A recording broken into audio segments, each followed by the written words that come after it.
In ninth class, we have done factorization of linear polynomial. We have done factorization of quadratic polynomial. Now in 10th class, we'll move one step more into this. और इस class में हम generally quadratic polynomial को factorise करेंगे, उनके zeros निकालेंगे. Cubic polynomial को हम फैक्टराइज करेंगे, उनके जीरोस निकालेंगे और हम कुछ और बातें भी इनसे रिलेटेड जानेंगे. तो basically we are working with quadratic polynomial and cubic polynomial. सबसे पहले हम देखते हैं कि जीरो और कोफिशिएंट में क्या रिलेशनशिप होता है क्वाड्रेटिक इक्वेशन में. एक क्वाड्रेटिक इक्वेशन का या क्वाड्रेटिक पॉलिनोमियल का आप जनरल रिप्रेजेंटेशन जानते हो, A X square plus B X plus C. ये क्वाड्रेटिक पॉलिनोमियल का एक्सप्रेशन है. ए जो होता है वो कोफिशिएंट एक्स स्क्वायर का होता है, एक्स का कोफिशिएंट को हम बी कहते हैं और सी कांस्टेंट टर्म को कहते हैं. ठीक है, तो हम इसको कैसे फैक्टराइज करेंगे और इसका कैसे आंसर निकालेंगे और फिर वो आंसर सही है कि नहीं ये हम वेरीफाई कर सकते हैं. अगर हमें जीरोस दिए हुए हैं और हम उससे वापस से इक्वेशन भी बना सकते हैं, तो ये सारी चीजें हम देखते हैं. Let's take this equation X square plus 7x plus 10. यहाँ पे a जो है वो 1 है, b जो है वो 7 है और c जो है वो 10 है. अगर इसका सॉल्यूशन निकालने की बात करें, so it is a quadratic equation. हम इसको बहुत तरीके से कर सकते हैं. एक तो होता है फैक्टराइजेशन, मतलब हम इसके फैक्टर्स निकाल के इसके जीरोस निकाल सकते हैं. इसमें कोई आइडेंटिटी भी नहीं लग रही, ना ही इसमें कुछ कॉमन लग रहा है, तो we will do the splitting of middle term. 10 जो होता है वो 5 2 10 होता है और 5 प्लस 2 7 भी होता है, इसलिए हम इसको कुछ इस तरीके से सॉल्व करेंगे. इन दोनों में कॉमन ले लिया x, इन दोनों में कॉमन ले लिया 2. सो ये हमारे दो फैक्टर्स निकल गए x प्लस 5 और x प्लस 2.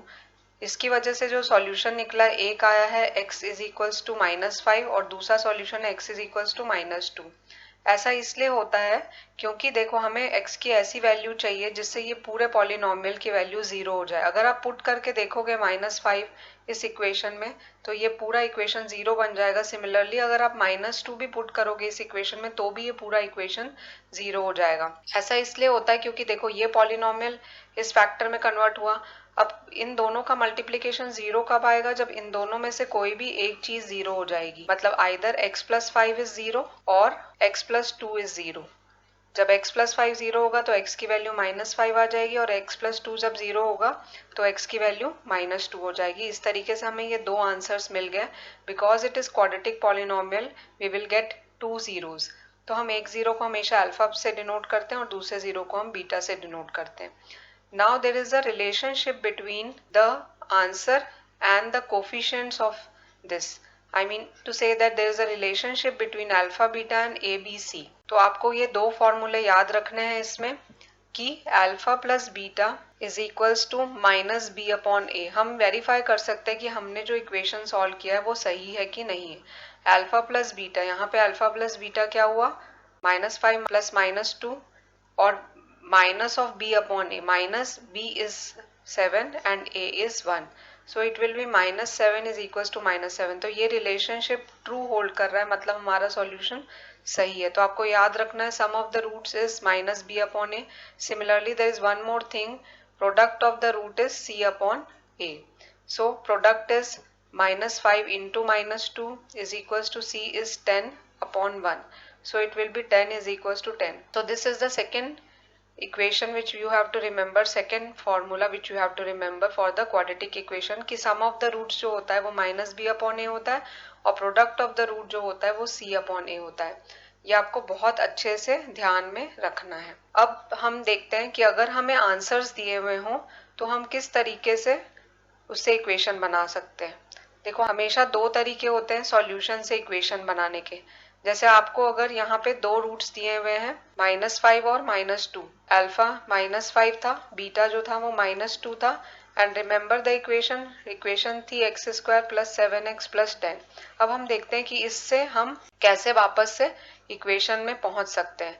देखो अगर एक रूट -5 है तो x plus 5 is the factor, दूसरा रूट -2 है तो x plus 2 is the factor. आप अगर इन दोनों को सिंपली मल्टीप्लाई करोगे तो भी आप पहुंच सकते हो इस इक्वेशन पे.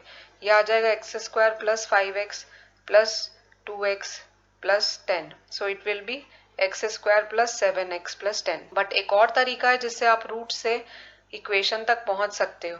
और वो के लिए आपको ये फॉर्मूला याद रखना पड़ेगा, X square minus sum of the roots into X plus product of the root. आपको ये ध्यान में रखना पड़ेगा। तो हम एक और रिप्रेजेंटेशन में लिख सकते हैं, X square sum of the roots मतलब alpha plus beta plus alpha into beta. You have to remember this also. अब हम वैल्यू पुट करके देखते हैं।